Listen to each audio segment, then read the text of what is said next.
अगर bank Nifty एक ही दिन में 900 पॉइंट गिर जाए और साथ में निफ्टी 250 पॉइंट नीचे गिर जाए तो अच्छों की हालत खस्ता हो जाती है। Well, silicon valley bank SVB के कारण ये सारी चीजें हो रही हैं। अब में से काफी सारे लोगों ने मुझसे कमेंट्स में पूछा कृपया करके इस पे एक वीडियो बना दे, तो मैंने सोचा फ्री फ्लो में क्यों ना आप लोगों को समझाया जाए कि ये केस क्या है सिंपल तरीके से, ताकि आप लोगों को समझ में आए कि आपको अपने इन्वेस्टमेंट्स और ट्रेडिंग के साथ करना क्या है।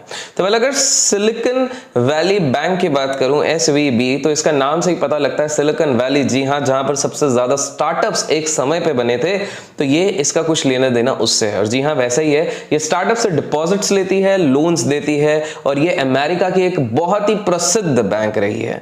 आप लोगों को बता दूं कि केवल अमेरिका नहीं, वर्ल्ड फेमस है। इनफैक्ट इसके चर्चे हर जगह पे। 1983 पे ये सेटअप हुई थी, और आज के समय पे जब हम बात कर रहे हैं, आज तो नहीं, शायद परसों के समय के हिसाब से हम बात करें, तो 2500 that is 2500 venture capitalist firms अपनी फाइनेंसिंग सर्विसेज यहां से लेती हैं। तो एक चीज तो क्लियर है कि ये बहुत प्रोमिनेंट है अमेरिका की अगर मैं बात करूं, और आप सभी को पता है कि पूरे मार्केट का जो कल्चर लास्ट एक डिकेड में बदला है वो स्टार्टअप्स की तरफ काफी ज्यादा इंक्लाइंड हुआ है। तो स्टार्टअप्स में इंटरेस्ट काफी ज्यादा बढ़ गया है। लेकिन अब सवाल उठता है कि भाई ये इतना प्रोमिनेंट क्यों है, जिसके कारण मार्केट में त्राही त्राही हो गई। और जिन लोगों ने नोटिस नहीं किया, विक्स 20% आज के दिन पे बढ़ गया, बहुत ही मैसिव स्पाइक हो गया। अगर आप ये सोच रहे हो ये कैसे हुआ, क्यों हुआ, तो मैं आपको बताता हूं।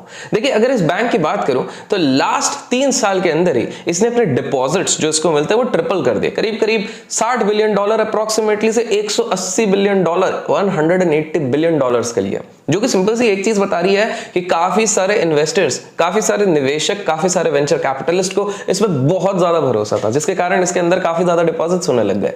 लेकिन अगर मैं देखूं तो इसमें कुछ खामियां थी। वो खामियां बताने से पहले मैं आपको कुछ इंटरेस्टिंग चीज बता दूं। लास्ट 5 साल में इसको one of the best banks का अवार्ड दिया गया, लेकिन अनफॉर्चुनेटली ये पूरी तरीके से गिर रहा है। वो इसलिए गिर रहा है बिकॉज इनके कुछ इन्वेस्टमेंट जो इनने बॉन्ड्स पे किए थे, वो जब फेड ने अपने रेट इंक्रीज करना शुरू किए, रेट हाइक्स करने शुरू किए हैं, वो पूरी तरीके से उल्टे पड़ चुके हैं। क्या किया गया था, इसको सरल भाषा में हम समझते हैं। और बाय द वे, अगर आप चाहते हो इस प्रकार के इंटरेस्टिंग वीडियोस में और बनाऊं, तो इस वीडियो पर बहुत सारे लाइक जरूर दीजिएगा, और चैनल सब्सक्राइब नहीं किया तो सब्सक्राइब कीजिएगा। तो वेल, 10 ईयर बॉन्ड्स पे इन्होंने निवेश करना शुरू किया 1.56% के यील्ड पे। अब आप लोगों को बता दूं एक सिंपल तरीके से, ये इन्होंने गवर्नमेंट के बॉन्ड्स पे, अमेरिका के कॉर्पोरेट नहीं, गवर्नमेंट बॉन्ड्स पे निवेश करना शुरू किया। एक तरीके से सोचिए, एक बहुत बड़ा बैंक है, बैंक के पास बहुत सारा पैसा होता है, पैसा अगर उसको कहीं पे डिप्लॉय करना है तो उसके बाद बहुत सारे तरीके होते हैं। एक होता है वो लोन्स के थ्रू देता है, लोन्स में डिफॉल्ट होने के चांसेस होते हैं, एनपीएस जो हो जाते हैं वो होता है। दूसरा एक और तरीका होता है, जब उनको कुछ समझ में नहीं आए तो वो गवर्नमेंट के बॉन्ड्स में लगा देते हैं, और यही चीज उनको सबसे ज्यादा सेफ्टी देती है। देखिए, हम मान के चलते हैं कि हम किसी भी देश की खुद की उनकी सिक्योरिटीज पे या बॉन्ड्स पे पैसा लगाते हैं, तो उससे ज्यादा सिक्योर्ड और कोई चीज नहीं हो सकती। और यही चीज शायद इन्होंने सोची, इसलिए सोची कि इनके डिपॉजिट्स तो ऑलमोस्ट 3 गुना बढ़ गए थे, लेकिन बैंक कहीं से पैसा कमाना चाहती थी, इनको अच्छी अपॉर्चुनिटीज नहीं मिल रही थी, लोन बुक उतनी बड़ी नहीं बन रही थी। तो उन्होंने सोचा चलो लोन बुक तो उतनी नहीं बढ़ रही है, तो हम क्या कर लेते, हम सिंपल से जाके बॉन्ड्स में लगा देते, एटलीस्ट कुछ तो रिटर्न मिलेगा। अब बॉन्ड्स की एक खासियत होती है कि जैसे फॉर एग्जाम्पल आज आप ऑप्शन ट्रेडिंग करते हो, आज होल्डिंग करके जाते हो। लेट्स से एग्जाम्पल के तौर पर हम बात करते हैं कि आपने 39,900 का कॉल कल के दिन पे 700 रुपीज पे मान लीजिए खरीदा होता, आज गैप डाउन हुआ है, आज 230 पे आ गया, मान लीजिए आपने क्लोज नहीं भी किया है, और मैं अज्यूम कर रहा हूं हाइपोथेटिकली, मैं लेवल्स भी बताऊंगा, डोंट वरी, वीडियो के एंड तक टिके रहिए, लेकिन अज्यूम करते कल मैसिव गैप अप हो रहा है, ऐसा होगा नहीं बट मैसिव 6% का इंडेक्स गैप अप हो जाएगा, और मान लेते हैं आपका ये ऑप्शन बिल्कुल भागेगा, लेकिन आज के दिन पे भले ही आप उसको पे ना करो, आपका M2M नेगेटिव या फिर लॉस में देखा जाएगा। तो क्या हो गया था कि जब यूएस फेड ने अपनी इंटरेस्ट हाइक बढ़ानी शुरू कर दी, तो इन बॉन्ड के प्राइसेस घटने लग गए, जिसके चक्कर में ऑलरेडी ये M2M लॉसेस पे बैठे हुए थे। तो बेसिकली SVM के, जो सिलिकॉन वैली बैंक के जो ये सारे बॉन्ड्स थे, वो नुकसान में थे। तो अब आप सोच रहे होगे लेकिन जब तक हम बॉन्ड्स बेचेंगे नहीं तब तक ये प्रॉब्लम कैसे आएगी। तो इन्होंने यही तो गलती करी, इन्होंने अपने बॉन्ड्स बेचे। क्यों बेचे? पहली चीज तो उन्होंने 15,000 करोड़ के नुकसान पे बेचे, और दूसरा इसलिए बेचे बिकॉज क्या हो गया कि अभी आप सभी को पता है स्टार्टअप मार्केट थोड़ा सा ट्रबल में है, मतलब उनको पैसे की जरूरत है, सख्त जरूरत है। तो इस चक्कर में क्या हो गया कि पैसे की जरूरत थी, तो कुछ स्टार्टअप्स इनके पास आए जिनको इन्होंने फंडिंग करी हुई थी कि बॉस रिसेशन आ गया है, थोड़ा पैसा दे दो, 21 दिन में पैसा डबल तो नहीं करेंगे, लेकिन हाँ आपके पैसे हम सुरक्षित तरीके से रखेंगे और हमारे ग्रोथ के लिए यूज करेंगे। तो बैंक ने सोचा यार ऑफ कोर्स कर सकते हैं, उन्होंने सोचा कि बॉन्ड्स में इतना लगाया हुआ है तो उसी से इनकैश करके इनको दे देते हैं। जब उन्होंने इनकैश किया तो पहला डेंट लगा 15,000 करोड़ का लॉस। अब दूसरी चीज क्या हो गई कि अब इन्होंने सोचा कि यार ये सारी चीजें तो हमको थोड़ी बहुत लगेंगी और कहीं ना कहीं बाकी सारे भी हमारे जो आसपास वाले हैं वो लोग भी तो मांगेंगे, तो इन्होंने सोचा कि चलो हम रेस करते हैं, एक इशू रेस करते हैं कैपिटल रेस करने के हिसाब से मात्र एक छोटे XYZ अमाउंट के लिए। और यहीं पे र्यूमर फैल गया कि अरे भैया इस बैंक की हालत खस्ता है, इसके पास पैसे नहीं है, स्टार्टअप में बड़ा त्राही त्राही हो गया और केवल $2 बिलियन के इस चीज ने पूरी तरीके से इसकी वाट लगा दी कि ये बैंक तो ऑलरेडी परेशान था ही, बट इसके साथ साथ एक और बैंक जिसका नाम है सिग्नेचर बैंक, उसने भी अभी अपने आप को मतलब काइंड ऑफ बैंकरप्सी की तरफ जा रहा है। अगर मैं दोनों के मार्केट कैपिटलाइजेशन की बात करूं तो टोटल $300 बिलियन रिस्क पे आया। अब ये इसमें दूसरी जिसके कारण मार्केट थोड़ा पैनिक कर रहा है वो क्या है, काफी इंटरेस्टिंग है। वो ये है कि 2008 में जो लेमन ब्रदर क्राइसिस हुआ था, इस पे भी हमारे चैनल पे वीडियो है, 2008 का भयंकर तरीके से हमने एनालिसिस करा है उस क्राइसिस का। तो जब लेमन ब्रदर्स का क्राइसिस हुआ था उस टाइम पे जब क्राइसिस हुआ था, उधर के जो सीईओ हैं वही SVB के अभी फिलहाल सीईओ हैं, उधर के रिस्क मैनेजमेंट के जो CFO हैं वही अभी यहाँ पर भी बड़े लेवल पे हैं। मतलब पब्लिक सेंटिमेंट ये लिंक कर रही है कि जो चीजें 2008 में हुई थी, 2008 की लेमन ब्रदर्स में हुई थी, कहीं वही चीज दोबारा ना हो जाए, क्योंकि ये सारी चीजें जुड़ी हुई हैं।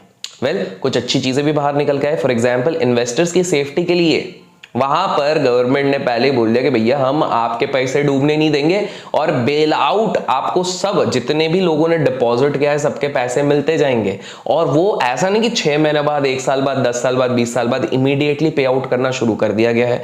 द ओनली प्रॉब्लम इज कि स्टॉक होल्डर्स, जिन लोगों ने स्टॉक खरीदे थे, उनका स्टॉक हो गया है आलू अंडा जीरो। जी हाँ, अब उनका कोई भी वैल्यू नहीं बचा है। एज आई स्पीक HSBC ने कहा है कि वो 1 पाउंड प्रति उस पे इसके एसेट्स को एक्वायर करेगी एंड इन सारी चीजों को अपने अंडर लेके आएगी। लेकिन आपको एक चीज समझनी है कि इन सारी चीजों का इंपैक्ट क्या होगा। पहली बार डायरेक्ट बैंकिंग सेक्टर कहीं ना कहीं यूएस में थोड़ा बहुत तरमराया हुआ है, थोड़ा बहुत डरा हुआ है कि भैया इस चीज का क्या होगा, और उसी का इफेक्ट आप देख सकते हो। आज भी मार्केट में सबसे ज्यादा हमारे गिरे हैं बैंक निफ्टी। तो कहीं ना कहीं एक पैनिक मचा हुआ, कहीं ये लेमन जैसा क्राइसिस ना हो। काफी सारे लोगों ने मुझे थैंक्स भी कहा, बिकॉज फरवरी में ही, अगर आप लोग हमारे वीडियोस रेगुलरली देखते हैं, अडानी ग्रुप का जो सीरीज हमने चालू किया था उसी टाइम पे हमने कहा था कि मार्च में बहुत ही भयंकर फॉल आने की बहुत ज्यादा संभावना है, प्रोबेबिलिटी है। मैं ये नहीं कह रहा हूं मुझे पता था कि SVP होगा, क्योंकि कुछ हमारे महाज्ञानी लोग यहाँ पे ट्रोल करना शुरू कर सकते हो, अच्छा बेटा तुमको पहले से पता नहीं, लेकिन कहीं ना कहीं चार्ट्स ये सारी चीजें बता रही थी, काफी सारी चीजें बता रही थी। आप लोगों को भी अगर वैसी चीजें सीखनी है तो PTC कोर्स का लिंक आपको डिस्क्रिप्शन में मिल जाएगा, जाके चेकआउट जरूर कीजिएगा। उसमें मैं बहुत सारे इंटरेस्टिंग इस तरह के वीडियोस एनालिसिस करने के डालने वाला हूं for stocks as well as options, जाके चेकआउट जरूर कीजिएगा। तो अब $300 बिलियन तो रिस्क पे है, लेकिन सारे डिपॉजिटर्स को पैसा मिलेगा, तो कहीं ना कहीं एक रिस्टोर करने की कोशिश करी है सेंटिमेंट को। जो बाइडेन साहब ने भी ट्वीट करके एक काम करा था, उन्होंने कहा था कि भैया हमने ऑलरेडी इस पे काम करना शुरू कर दिया है, किस प्रकार से इस चीज को बचाया जाए।